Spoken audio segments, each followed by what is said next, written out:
Chers téléspectateurs, je vais vous présenter le journal du mois de janvier. Au sommaire de notre journal, de la politique étrangère avec l'esclavage en Libye. Technologie avec une application mobile qui permet aux lycéens de commander leur repas de cantine via smartphone. Sport, nous parlerons de la carrière du célèbre judoka français Teddy Riner. Depuis un certain temps en Libye, l'esclavagisme fait surface. Depuis la chute du régime de Kadhafi, en 2011, l'absence d'un État favorise les trafics en tout genre. Pour dénoncer cette barbarie, des communiqués sont sortis des palais présidentiels. Les subsahariens veulent traverser le Maghreb avec l'aide de passeurs. Ceux-ci emprisonnent les esclaves dans un garage avec des centaines d'autres Africains, y compris les enfants. Ils sont retenus dans le sud de la Libye, à Saba. Il y a environ 390 000 migrants bloqués en Libye, dont 7 000 à 9 000 privés de liberté. D'après François Gémen, spécialiste en géopolitique, la Libye est une sorte de camp de concentration à ciel ouvert pour les migrants. Ces gens doivent recevoir une protection internationale, c'est abominable de les renvoyer en enfer dont ils se sont extraits. Merci Mounia pour ce reportage.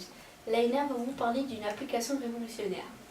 Dans le lycée de Saint-Boulogne situé dans le Pas-de-Calais, en 2012, il n'y avait seulement que 20% de lycéens qui mangeaient à la cantine. Aujourd'hui, en 2017, le nombre de lycéens qui mangent à la cantine a augmenté fortement avec plus de 70%. C'est grâce à la nouvelle application qui permet aux lycéens de choisir leur repas à la cantine au lieu d'attendre de commander au réfectoire. Les élèves apprécient cette application car ils ont baissé le prix de la restauration. Également, cela évite les gaspillages car les élèves choisissent les repas qu'ils souhaitent et qu'ils aiment.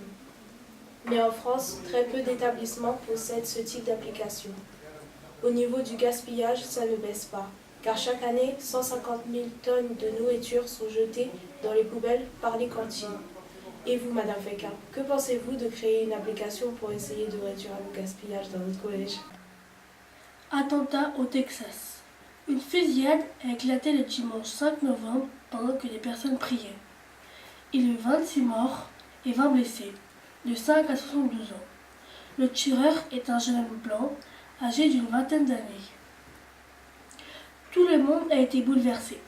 Donald Trump a estimé lundi 6 novembre que la fusillade meurtrière qui a lieu au Texas ne posait pas la question de l'encadrement des armes, mais celle de la santé mentale de son auteur. C'est une des plus dramatiques fusillades de masse dans l'histoire pour l'Église catholique. Une femme de 49 ans qui travaillait dans une station de service, tout près de l'église, a révélé que la fusillade a duré 15 secondes. Le secteur a ensuite été bouclé par le FBI. Alors que 6 hélicoptères et des ambulances transportaient les blessés vers l'hôpital de Floresville, la police du Texas a tué l'homme responsable de cette tuerie. Merci Jessie pour ce reportage. Sarah va vous parler du meurtre de la joggeuse Alexia Daval. En Haute-Saône, à Greil, Alexia, 29 ans, était heureuse. Elle avait un mari, une maison, un travail, une famille, et pourtant elle a été assassinée. Personne n'a été mis en garde à vue pour l'instant car elle n'avait pas d'ennemis. 2 semaines sont passées et les gendarmes cherchent toujours et passent au peigne fin les relations d'Alexia. La disparition d'Alexia. Dans un premier temps, Stéphanie, la sœur d'Alexia, est venue à Paris pour les vacances de la Toussaint. Elle serait partie chez leurs parents avec Jonathan, le mari d'Alexia. Un matin, Alexia envoie un SMS à sa sœur pour lui dire qu'elle part avec Jonathan faire un jogging à 9h15. Alexia part normalement 40 minutes. À 12h25, Jonathan se rend à la gendarmerie pour signaler la disparition d'Alexia. Les chiens perdent la trace d'Alexia à 2 passages différents. Celui des rives de Saône, le chemin de Halage, et le chemin qui passe dans la rue de ses parents. Mais un témoin pense avoir vu Alexia à 9h30. Une hypothèse est lancée comme quoi Alexia aurait fait une mauvaise rencontre et qu'elle aurait été enlevée, mais c'est une hypothèse. Et dans un deuxième temps, Alexia a été retrouvée le 30 octobre à 15h. Elle serait morte asphyxiée puis brûlée déjà morte. La médecine est capable de donner l'horaire précis de son décès grâce à une méthode dite du bol alimentaire qui permet d'analyser le dernier repas d'une victime. Cette technique pourrait être une clé dans l'enquête d'Alexia qui est complexe. Et pour finir, Solène va vous parler du célèbre Teddy Riner. Ce 11 novembre 2017, Teddy Riner est devenu pour la 10e fois champion du monde de judo.